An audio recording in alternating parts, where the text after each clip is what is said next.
Os inquéritos no STF, tanto das milícias digitais quanto dos atos golpistas, mas principalmente dos atos golpistas, eles trabalham em 3 frentes de investigação. A primeira delas, dos participantes. Os participantes são aqueles que depredaram o patrimônio público, né? Que foram lá, entraram no Congresso, entraram no STF, entraram no Palácio do Planalto e fizeram tudo aquilo que a gente viu no dia 8 de janeiro, aquela coisa deplorável, fascista, aquelas manifestações, não são manifestações, são uma tentativa de golpe de Estado. Mas aqueles são peões a serviço de outras pessoas. E aí tem um segundo grupo que é investigado pelo STF, que é o dos financiadores. Alguns deles já foram, inclusive, presos, né? E estão sendo investigados, porque, claro, aquela gente estava toda lá nos acampamentos, financiado por alguém não, por alguém, como diria o outro, por muitas pessoas de direita, de extrema-direita, essas pessoas queriam o golpe de Estado, mas não queriam sujar as suas mãos, então usaram essas buchas de canhão, pessoas que foram utilizadas por esses financiadores para tentar dar o golpe. E tem um terceiro grupo investigado, que são os dos comandantes. Quem se beneficiaria com o golpe de Estado? E a gente sabe quem é o comandante-mor. Em última instância, seria o ex-presidente Bolsonaro, quem se beneficiaria, obviamente. Mas aí, Ana, audiência, entra um quarto grupo que também está sendo investigado na barra ali, na mesma aba dos financiadores. E eu diria que esse grupo é tão ou mais perigoso que o grupo dos financiadores. É o grupo que eu chamo dos incitadores. Pessoas em grupos de WhatsApp ou com grande número de seguidores em suas redes sociais, com mais de 1 milhão de seguidores no Twitter, no próprio YouTube, no Instagram, que incitou o golpe de Estado. Em última instância, vocês vão ver, até pregaram a guerra civil. Mas sabe o que essas pessoas têm em comum? As principais delas, são várias pessoas, tá? São blogueiros que moram, adivinha onde? Na Flórida. Aí é fácil pedir guerra civil, né, meus caros, minhas caras? Se você mora na Flórida, tranquilo, peça uma guerra civil no país onde você não mora, de onde você não tem que usar saúde, educação, nada. Então venha e peça a guerra civil. Isso foi o que aconteceu, e essas pessoas precisam ser processadas dentro do processo legal, devidamente julgadas, e para isso têm que ser extraditadas. Precisam ser presas nos seus países de origem. Será que isso vai acontecer? Há uma possibilidade, mas o importante é que primeiro saia, para isso acontecer no devido processo legal, primeiro tem que sair um pedido de prisão preventiva aqui no Brasil. Depois desse pedido de prisão preventiva tem que ser aprovado pela Justiça Americana, da Flórida, onde esses 3 personagens que eu já vou mencionar daqui a pouco moram. E, em terceiro lugar, a Interpol tem que expedir o famoso alerta vermelho, que só pode ser expedido, repito, após a Justiça brasileira, o STF, no caso, expedir um mandato de prisão provisória ou preventiva, que é o mais lógico, e a Justiça americana concordar com isso e também expedir esse mandato. Vamos falar sobre esses 3 personagens nefastos que incitaram os atos, o golpe de 8 de janeiro. Bota na tela o primeiro deles aí, por favor, Gui. Acho que todos vocês conhecem, Alan dos Santos, já teve o seu pedido de extradição feito pelo governo brasileiro. O governo Lula já acionou os Estados Unidos e a Interpol contra o Alan dos Santos, até porque ele já tem um mandato de prisão expedido desde o governo Bolsonaro, né? O problema é que essa extradição nunca foi feita. Esse blogueiro bolsonarista está lá, pode tirar já a imagem, está lá desde o governo Bolsonaro, e nem agora, com o pedido do governo Lula, ele foi extraditado. O Alan dos Santos foi um dos principais disseminadores do golpe de Estado. Apesar de ter suas redes sempre bloqueadas para não poder pedir esse golpe de Estado, ele sempre dava um jeito, por morar exatamente na Flórida, por morar fora do país, de colocar ou em VPN, ou em alguma maneira para conseguir burlar as decisões judiciais, o que é muito grave, que é um brasileiro que não está no Brasil, fugiu do Brasil para poder se esconder e não cumprir as decisões da justiça. Vamos ao segundo blogueiro bolsonarista. Pode botar na tela aí, por favor. Todos conhecem o Rodrigo Constantino. O Constantino, como diz aí a notícia, já teve os seus perfis suspensos nas redes sociais, mas também consegue, através de subterfúgios como o VPN, e também através de uma imprensa, principalmente no Paraná, de um grande jornal do Paraná que deu abrigo a ele, ele ainda consegue falar com a sua audiência, exaltando, enaltecendo essas pessoas que tentaram dar o golpe de Estado. Ele, quando trabalhava numa grande rede de TV e rádio aqui no Brasil, falou abertamente nesse golpe de Estado, pediu, inclusive foi chamado a atenção dentro dessa rede por outros comentaristas que disseram: olha, Constantino, isso aí você vai acabar derrubando a emissora e você vai acabar sendo preso por pregar o golpe de Estado ao vivo aqui numa emissora. A emissora é uma concessão pública. Mesmo tendo sido avisado por esses outros comentaristas, ele continuou pregando o golpe de Estado, mas está onde? Assim como o Alan dos Santos está lá também na Flórida, junto com o Mickey Mouse, com o Pateta, com todos esses personagens que moram no mesmo lugar e continua pregando o golpe de Estado, mesmo depois de tudo que aconteceu no dia 8 de janeiro. É uma figura que está aí, vista pela justiça, está sendo investigada e pode ter também um mandado de prisão expedido muito brevemente. Isso ainda não aconteceu, mas está na iminência de acontecer. E a gente está aguardando. Agora vamos ao terceiro personagem que eu considero o mais perigoso deles. Pode botar na tela aí, por favor. Esse aí é o Figueiredo Neto. Eu vou ler essa matéria para vocês entenderem quem é. Neto do ex-presidente João Figueiredo é preso em Miami. O empresário, essa matéria é de 2019, o empresário Paulo Renato de Oliveira Figueiredo Filho foi preso em Miami na última sexta-feira. Ele é neto do general João Figueiredo, último presidente brasileiro da ditadura militar. As informações da Folha de São Paulo, que é quem dá as informações para essa matéria que é da Isto É, dão conta que lá em 2019, o Paulo Figueiredo era sócio do Hotel Trump aqui no Rio. Veja bem, Ana, logo qual hotel? Hotel Trump. E para esse empreendimento ficar de pé, ele teve um empréstimo a juros menores do banco do BRB aí de Brasília.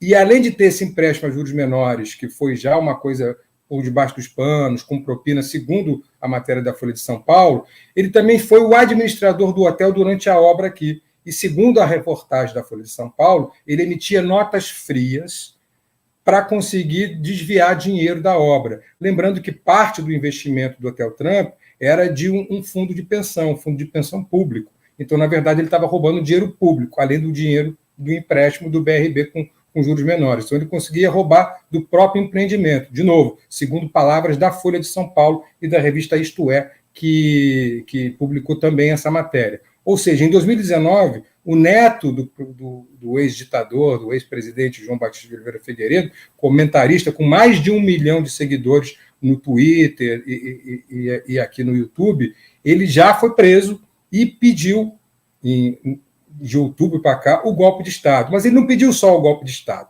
Bota aí agora a nossa quarta matéria, por favor, Gui. Ele pediu também, olha só, guerra civil. Ele deu um migué dizendo que os atos eram estupidez, mas ele pediu ao vivo, nesse microfone que vocês estão vendo aí, que os generais fizessem uma guerra civil no Brasil. Ele, como neto de general, chamou aqueles generais legalistas que não queriam o golpe militar de covardes. E aí disse: vocês estão com covardia? Vocês acham que pode ter uma guerra civil? Então que tenha uma guerra civil, disse o Paulo Figueiredo. Que tenha uma guerra civil. E disse isso 1, 2, 3, 4 vezes, até que vieram os atos e ele foi afastado da emissora em questão. Mas vejam a gravidade da situação. Um neto de um ditador, com um microfone poderoso, com mais de 1 milhão de seguidores nas suas redes sociais, pede a guerra civil num país onde ele não mora. Do conforto da sua residência milionária em Orlando, na Flórida. Vivendo as benesses do país capitalista, pedindo aqui não só uma intervenção militar, mas uma guerra civil que mataria milhares de pessoas no país. Essa é a gravidade da situação, meus caros. Então, dentro do processo de investigação do STF, é muito importante que flua, que aconteça brevemente a prisão dos incitadores, além desses outros 3 grupos que estão sendo investigados, que são os participantes, os financiadores e os comandantes, que, em última instância, levam ao ex-presidente da República, ao presidente Bolsonaro. As prisões iminentes de Paulo Figueiredo, Rodrigo Constantino e Alan dos Santos, elas são tão ou mais importantes do que a dos financiadores, porque essas pessoas tiveram influência direta naqueles que rezaram para ETs, sabe? Que bateram, que cantaram para pneus, que ficaram aquartelados em frente ao comando do Exército. Essas pessoas foram influenciadas por estes blogueiros que se dizem jornalistas, mas que não passam de incitadores do ódio, propagadores do ódio. Isso não é liberdade de imprensa, isso não é liberdade de expressão, isso é propagação do ódio, tem que ser punido, e o STF está de olho. E a gente espera em breve que a justiça seja feita e que o governo dos Estados Unidos extradite esses 3 criminosos para o Brasil. É isso, Ana. Muito bom, Felipe. Infelizmente, ainda temos poucos instrumentos para a criminalização, para o impedimento de uma realização de uma série de crimes no mundo digital, no ambiente virtual. Nos últimos 30, 20 anos, o nosso mundo mudou muito, né? E agora é como se nós tivéssemos 2 vidas, digamos assim, né? Aquela que nós já estávamos acostumados e aquela que agora se dá no ambiente digital. E grande parte desses crimes, eles são cometidos e foram cometidos e continuam sendo cometidos contando com a impunidade, contando com essa possibilidade aí de, como você explicou muito bem, vamos ali para a Flórida, dali a gente está protegido, né? E através dessas atuações deles no ambiente virtual, online, digital, eles provocaram uma série de ataques à vida humana. A gente falou muito sobre isso aqui essa semana, sobre a questão da pandemia, provocando, inclusive, mortes e necropolítica com as falsidades, com as fake news, com tudo que foi dito sobre a pandemia do novo coronavírus. Eles atacaram o nosso sistema eleitoral, ou seja, colocaram em questionamento um sistema que tem há anos sendo colocado à prova na sua eficiência. E, obviamente, que precisamos estar sempre atentos e alertas para o nosso sistema eleitoral, é a base da nossa democracia, mas o que eles fizeram foi absurdo, de provocar com que o sistema eleitoral fosse questionado e assim colocar em risco, inclusive, o nosso sistema eleitoral. E todos os outros crimes de difamação, crimes de ataque às nossas instituições. Quantos anos, Felipe, nós escutamos eles falando do STF e dos ministros do STF e que iam invadir o STF e que iam acabar com o STF. E veja o que aconteceu no dia 8 de janeiro. O dia 8 de janeiro ele não é gratuito, ele não caiu do céu, ele foi construído. E ele foi construído justamente pela ação dessas pessoas, destes blogueiros, destes criminosos digitais, eu acho que a gente pode falar assim, criminosos contra a nossa democracia, contra o Brasil, contra o nosso povo, contra as nossas instituições, que contando com a impunidade e a possibilidade de se refugiar ali nos Estados Unidos, na Flórida, não é estranho que seja na Flórida. Aliás, a Flórida ela é conhecida, né, como um dos estados ali dos Estados norte-americanos, justamente de abrigar criminosos, inclusive de outros países aqui da nossa América do Sul, que também praticam, na América do Sul e América Latina em geral, que também praticam esse tipo de ato.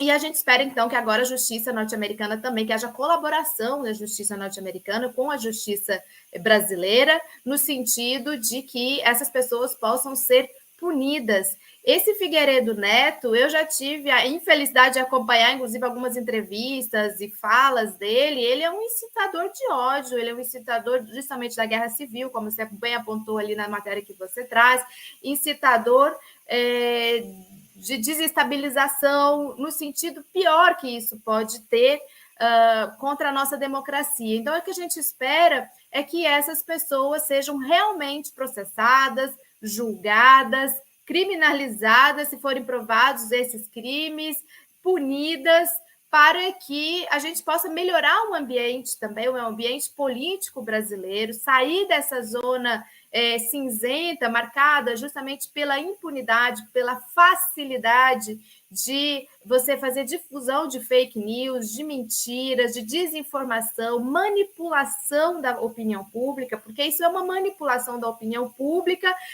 se associando às fake news ou às informações, as desinformações, com instrumentos de difusão em massa, como foi provado contra o próprio Bolsonaro na campanha, nas suas campanhas, da forma como eles usam os instrumentos de comunicação do meio digital para fazer pregação em massa, ou seja, chega lá na ponta do Brasil, chega lá na pessoa mais simples dos menores municípios, uma avalanche de mentiras, de incitação ao ódio, de anticomunismo, naquele sentido mais infantil e pueril, né? Que a gente estamos fazendo agora 200 anos aí de doutrina Monroe, estamos fazendo aí algumas décadas justamente dessa ação dos próprios Estados Unidos, no sentido de criminalização de grupos de esquerda na América Latina, em geral, e no Caribe, e eles são agentes justamente